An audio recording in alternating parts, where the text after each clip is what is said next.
Hello everyone. Today with the help of this video, let us have a discussion on message queue. Message queue is nothing but it's a linked list of messages.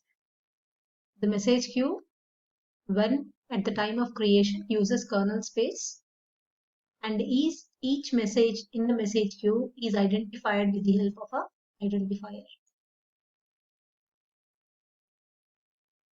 The message that you would like to attach so that another process can take that particular message must contain a long integer number and the data that you would like to share with the other process.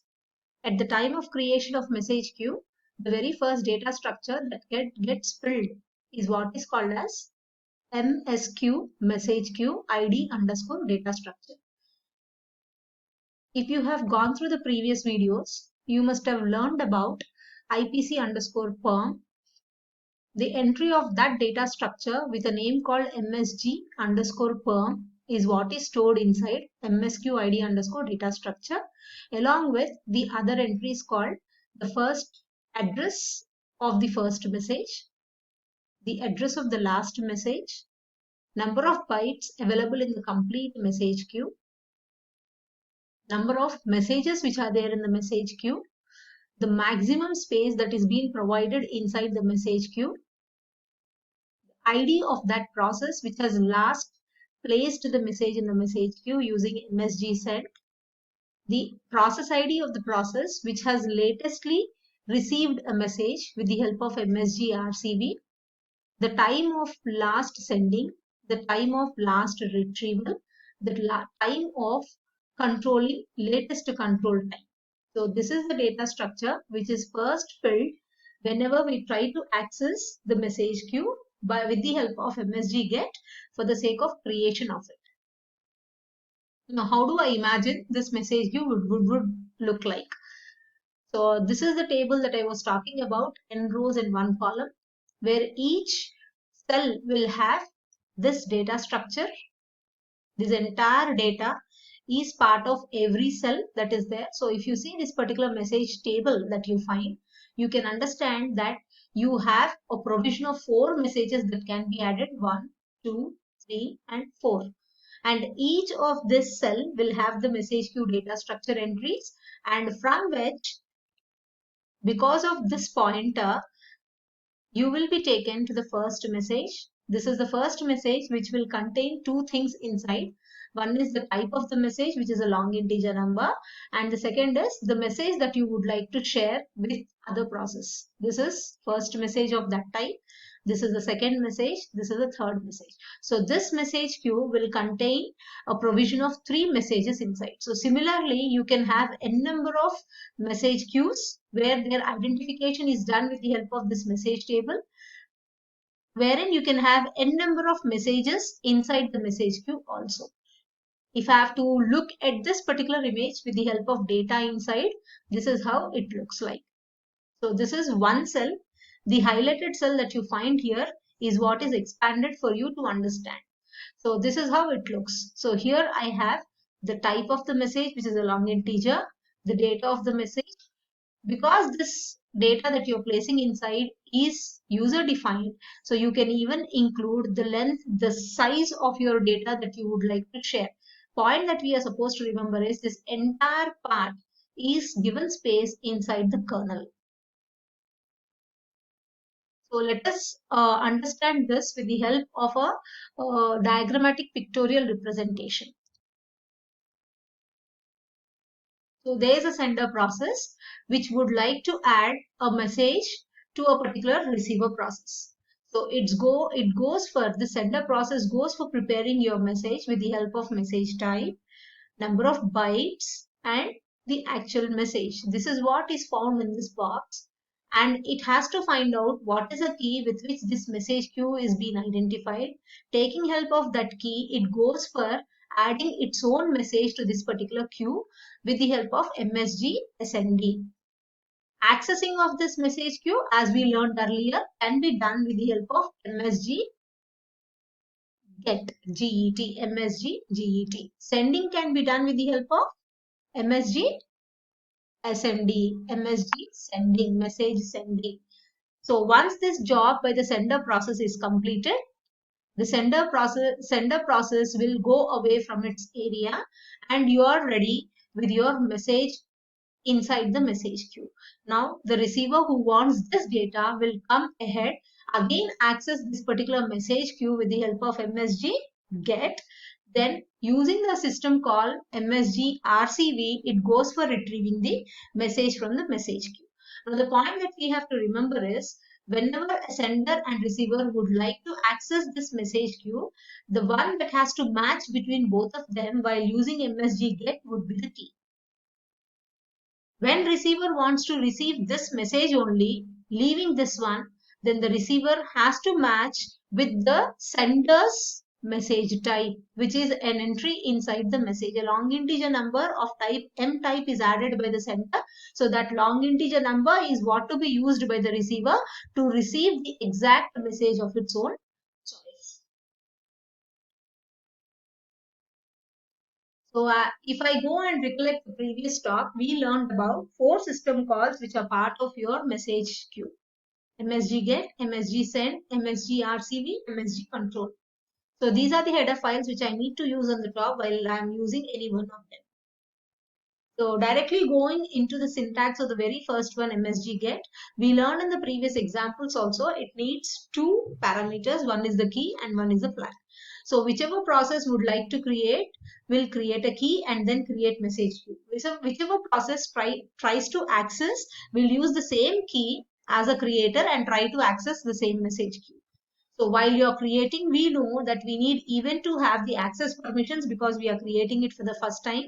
So we need to attach along with IPC underscore create the access permissions. Now this, if you check, if there is no message queue existing with 15L, then you will be creating a public message queue with these permissions for different categories of users. If there is a message queue with 15L, this system call will help you to access that particular message queue with the help of these permissions. So if you are successful, this will return me a identifier, which is a number, which we call it as message file descriptor. The second system call of message queue will be MSG send. So whatever is the return value of the MSG get, which is message file descriptor, to that message queue you would like to add the message. So you use that as a first parameter. The second one says what is that data that you wanted to add, which contains the type of the message, which is a long integer number, and the exact content that you would like to share. So the address of that particular structure variable is what is the second parameter, the length of that structure variable, and finally the last parameter which says flag. So MSG send will take 4 parameters in hand. If successful, returns you 0, otherwise negative number -1, as you all know. So before going to 1, 2, 3, let me check the last one, which is flag. Flag will take either 0 or IPC underscore no wait. IPC underscore no wait says if there is no space inside the message queue for addition, you would like to return back to your process without waiting at the message queue. And at that point of time, we return back with an error sent to the process with an entry called E again, which says error again. If you wanted your process to be there waiting at the message queue for all the time till the space is being found, then you write the flag value as 0. So the second parameter that we write here is a structure variable which contains 2 entries, and this structure is a user defined structure. It's not a predefined. So the name of the structure is of your choice, the variable is of your choice, the variables which are part of your structure are also of our choice. So this is the structure that is being created, whose address is being passed here as parameter. The third system call is MSG RCV. This looks similar to your send with an extra parameter which is called as long M type. So whatever I have added here as a value to the M type, same number I should use as the fourth parameter inside MSG receive to map out to the same exact data that you wanted from the sender. So here again the flag remains the same, IPC underscore no wait, or it is 0. When I don't want to wait, if the message of my choice is not available, when I don't want my process to wait near the message queue, when I wanted to come back to the process execution, then the flag must be written as IPC underscore no wait. Now, when this works on, when you went for a request of message of a type, if that message is not existing, you will return back to your process with an error being set to ENOMSG, which says error no message. If you add the flag being 0 there, then the process will be waiting at the message queue only till the message of your own choice is placed and existing inside the system. Out of these two, MSG send and MSG RCV, the main component which is of importance would be the structure which contains the long integer number. Based on this long integer number only, you will map out your sender with the receiver informations. So if I write 0L in that long integer number, then you will be accessing the first message of the message queue. If I write a positive number, you will try to find a message entry inside message queue with the same value for the M type. If you could have, you will retrieve that data. If you write negative number, you find the absolute number of that, and whichever absolute number of that and some number which is less than this absolute number is what is being accessed by you from the message queue. The write-up part of it is mentioned below. You carefully read it and understand. The last system call of MSG, the message queue would be MSGCTL, which will help you to control. It takes 3 parameters. One is which message queue are you trying to control, what is the command of your action, and the structure data. The command of our action speaks about copying the contents of the data structure with the help of IPC underscore STAT, giving new values to your data structure with the help of IPC underscore SET, removing the data structure that was created by us. That means removing the entire message queue created by us with the help of command IPC underscore RMID. So when I am using IPC underscore RMID, then the third parameter can be taken as null. So these are the 4 system calls which are part of your message queue and makes you end-to-end process communications happening among them. So there are 2 matchings that we are supposed to remember while we are writing program. One is the message queue at its creation, the key must match with the accessing part of the same message queue. Second, the message queue contains many messages inside in terms of structure entries. If I say that there are 5 message queues, there would be 5 different structures being added.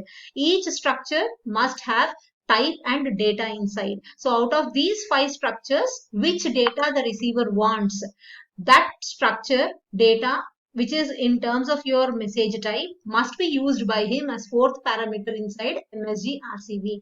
So the sender's M type must match with receiver's M type. Then only you can extract the appropriate message of your choice.